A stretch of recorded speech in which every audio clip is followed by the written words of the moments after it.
Good morning. Welcome to 1111. I have actually had the opportunity to preach over my life. It's kind of part of my story is being in ministry for some time. And even now in business over the last several years, I've actually spoken in that setting as well. And never in my wildest dreams did I think I would speak on the topic of the gospel according to reggae. But such it is as 1111, things get weird. So if you're new, I could just say this is actually kind of normal. So, but we've been doing a sort of a music series this summer, The Gospel According to.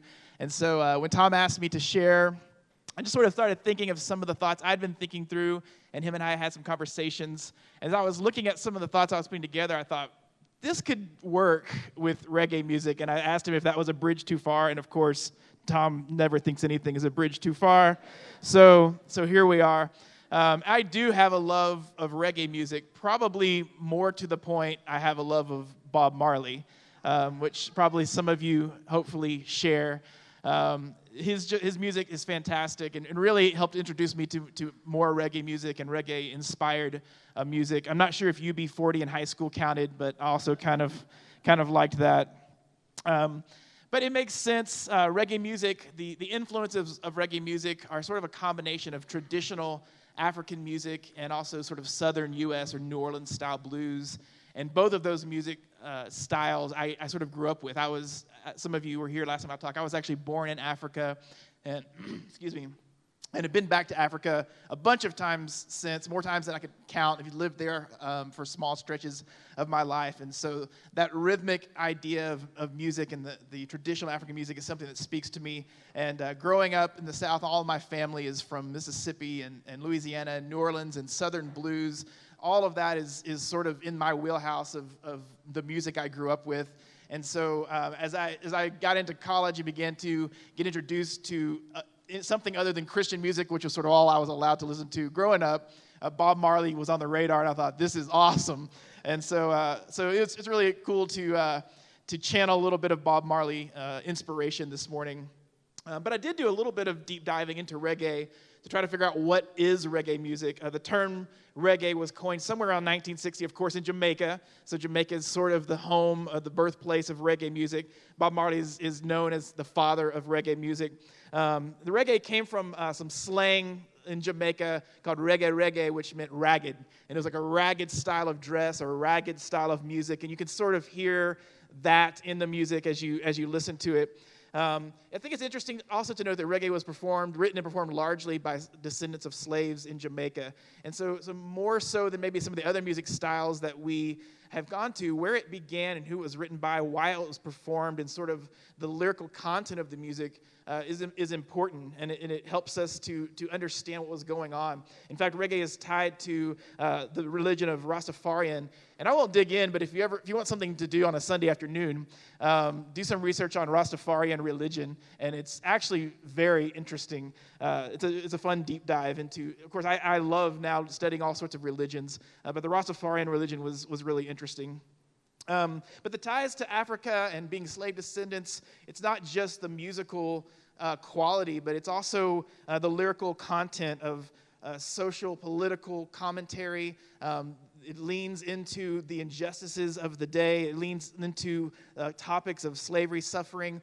Even the redemption song that we sang this morning, you can see that in the lyrical content. But it also talks a lot about peace and being content with where we are, and let it be. Who knew the Beatles could be reggae? But that was awesome this morning, and that's what I want to lean into a little bit as we dive into reggae. Is sort of this juxtaposition or this paradox of holding a couple of different ideas together, and one is this really being discontent with where we are in our world, being upset with some of the injustices that we see, or being upset with our own personal suffering or circumstances, and yet at the same time being content at the end of the day, being at peace with what is, and accepting the circumstances that we find ourselves in. And it's sort of these two ideas that come together in reggae music, and it's very interesting.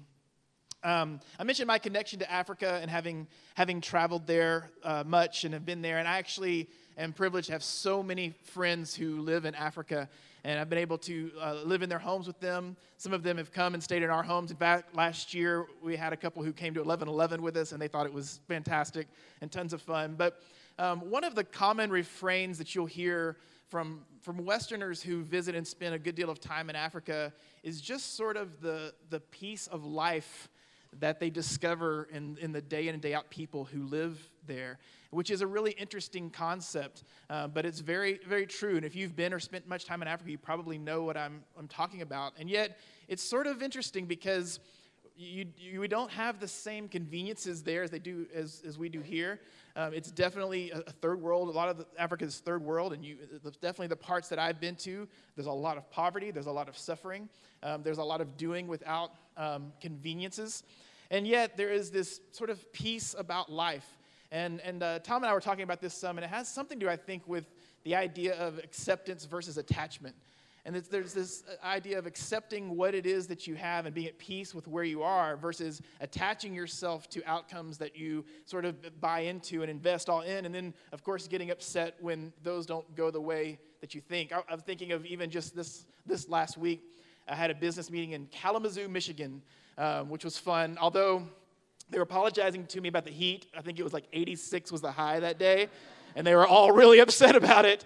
And I was like, yeah, that's springtime for Texas in July. I was really loving it. But I was able to get on a plane to Chicago, spend the night, drive 3 hours to Kalamazoo, have a 2-hour meeting, 3 hours back, get on a plane, and do the whole thing in less than 24 hours. And pretty much every single detail went exactly the way I planned it, which is exactly what I expect to happen. If you've ever traveled regionally in Africa, that doesn't happen. Even if you could plan such a thing as being that far away for a 2-hour meeting and back in less than 24 hours, it would never go according to plan. There's just simply no way that you would get it on a bus or a plane or any type of, you're going to have to give yourself a day and a half to get there and a day and a half to get back just to make sure you do it. And I think some of that speaks into where we are as a culture. And some of it, I wonder, is if because we have so much control of our own circumstances, if that leads itself to us being attached to the outcomes of every little thing in our life. And if that means that maybe we get upset and we get flustered and we lose our peace over seemingly small things. And it's like we sometimes have, I guess, a culture of attachment. I was thinking about this, the idea of letting go and letting go and playing with life, letting go and letting the circumstances of life be. And I had put some of this stuff down in notes, and so I was driving to work this week and thinking through this idea of letting go. And I was in the fast lane when somebody cut me off, and I got really, really upset. And it's sort of like, I can't even contemplate the idea of letting go without my fast lane being treaded upon and me getting really upset about it. And it sort of served as an own personal illustration for where I am in my own life. And it's true, though. We have this certain way that we go about life, and everything needs to go according to plan, or else it becomes difficult. And so I've noticed that in our culture we do that. I've noticed that in our marketing. The marketing messages that we're inundated with every day tells us that we are in control, when I think sometimes maybe control is more of an illusion than we believe it is. And maybe we should concentrate and think about that.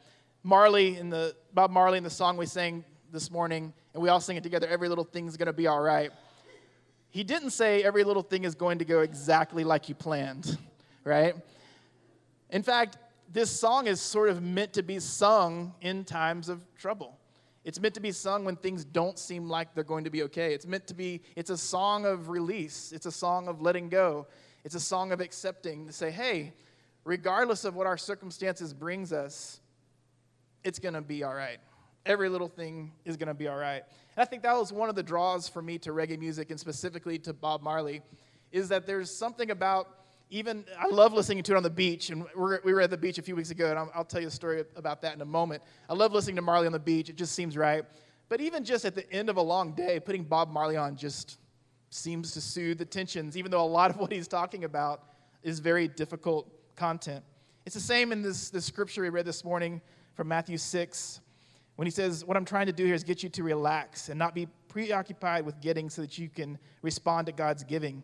And he goes in to say, steep your life in God reality, God initiative, God provisions. And if I'm just honest from my own fundamental upbringing and sort of deconstructing God over the past few years, this verse has a lot of God talk in it, if I can be so bold. And I think that sometimes it almost sort of the term trusting God is what this, I think, is sort of saying.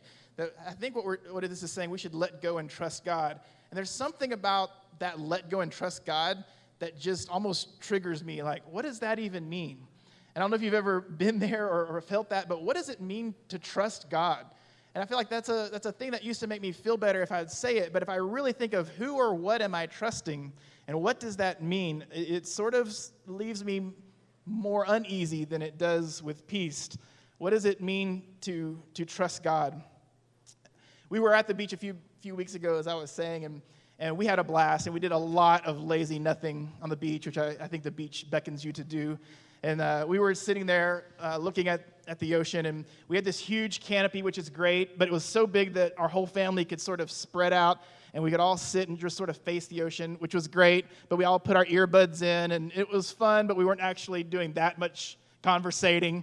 But then about 2/3 of the way through our trip, the canopy had something wrong with it, and so we decided to ditch it, and we decided to go with a classic beach umbrella. You know what I'm talking about? And you kind of work it down to the sand, and the whole thing's about 5 feet wide. And so in order for all 4 of us to get shade, we had to sort of like cram our chairs all in it in every direction and sit sort of knee to knee. And there's really no other way but for forced family conversation, which was really fun.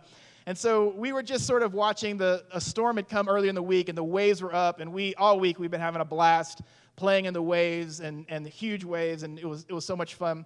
And so we're sitting there, and my oldest daughter, Madeline, is like, if you look at it, and we're just watching all of these people play in the ocean, and she's like, the ocean changes people.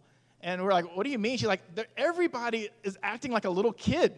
It's like even the full-grown men, the women, the kids, everybody is acting like a kid. They're all playing in the ocean. And we're like, oh, yeah. And I think my wife said, the ocean changes everybody. And I was thinking, this is like a profound moment we're having, right, here on the beach in our little umbrella. And it is kind of true, as I was thinking about it, the ocean changes everybody if you get in. Now, there's some people who they get about ankle deep, and they start looking at the waves, and they're like, I'm not willing to be changed, right? So I'm gonna sit back, and that's okay too. But if you're willing to get into the ocean, it's going to change you. At some point, no matter how hard we try to surf the waves, at some point the wave dumps you down into the sand, and you drink a quart of water, and you've got a strawberry on your shoulder, and yet you come up and you're laughing at yourself through the pain and the salt water spewing out your nose. But it's this moment, and you have no choice. Well, you either hate it, I guess. But for me, it's like even in the worst moments of that, you come up with this just silly, childlike grin on your face because you're totally surrendering to the ocean. In talking to Tom, he had a great quote. He said, "The ocean is a great metaphor for being in the being of God." And I thought, wow, that's really neat, and it's really true. And there's this little story by Anthony DeMello. A group of people came to the wise man, and they said, "Help us to find God." And he said, "No one can help you there." "Why not?" they said. "For the same reason that no one can help the fish to find the ocean." I'm like, wow. That seems like more of a trust I can get behind. The trust in the way that the fish trust the ocean is sort of maybe the trust that that Jesus is talking about here in Matthew 6. To trust God like the fish trust the ocean. The trust that whatever circumstance presents itself or the circumstance that's supposed to happen, to allow it to happen and to even play with the things that seem to be difficult. And that's what it looks like. Maybe trusting God looks like playing in the ocean. Maybe it looks like trusting Him with whatever circumstances we have. The band can come up. I'm almost done. And so I thought about this idea and this juxtaposition of being at peace and allowing and sort of giving up some of our ideas of attachment. But at the same time, I realized that, and I think Marley and these ideas of reggae realize there's real suffering. There's real difficult things that go on in our world. There's real personal issues that are hard to just accept, and we all live through these types of issues over and over. And I think in our own social way that we are right now, I think of things that I'm not okay with, like racial inequality, gender inequality, classism, sexism, patriarchy. I think of even our own Methodist denomination going through issues with the LGBTQ community and what should we do with that and how do we work through it. I've been reading articles, I don't know if you've noticed, but on social media, I've been reading articles about environmental collapse and the end of the world coming soon if we don't fix what's going on in our environment. I've even forwarded them around to like people I know, like, look, the world's gonna end, this is bad, we have to do something. And a few weeks ago, we were in California on a job, and actually one of my coworkers, Allison, is here, and she was with me, and we were finishing up this production, and we were in our staging room, and I was just rounding up all this trash, because we're supposed to kind of clean it up to throw it away, and she looked at me, she's like, you're not gonna throw all that away, are you? Because there were plastic bottles and all sorts of stuff, and I looked at her like, because I didn't really know what she was talking about, like, yes, I'm going to throw it all away, this is what we should do. And she's like, there's a recycling station like right outside the room, and I just had this dumb look on my face, like, oh, right. And she's like, come on, I'll go with you, right? And she walks me down, and we recycled. And I thought about that for a moment, and I don't think that I saved the environment that day, probably, by recycling 15 bottles, but I did what I was supposed to do in the moment. And I think that's what this idea, this juxtaposition is about. When presented with the opportunity to do something about the things that we know aren't right, we should do what it is that we should do. We should do the right thing. And then we should rest in the peace of whatever it is that's happening. We should find the rest in our circumstances. And I think that's hopefully what we can learn from this reggae music. The idea of being voluntarily overwhelmed or putting ourselves at play with the circumstances of life, allowing the ocean to have its way with us, and offering a path back to childlike faith. I'm going to leave you with a quote by Haile Selassie, who was the emperor of Ethiopia for a while and a very important and prominent person in the Rastafarian religion. He said this, "Peace is a day-to-day problem, the product of a multitude of events and judgments. Peace is not an is, it is a becoming." Amen.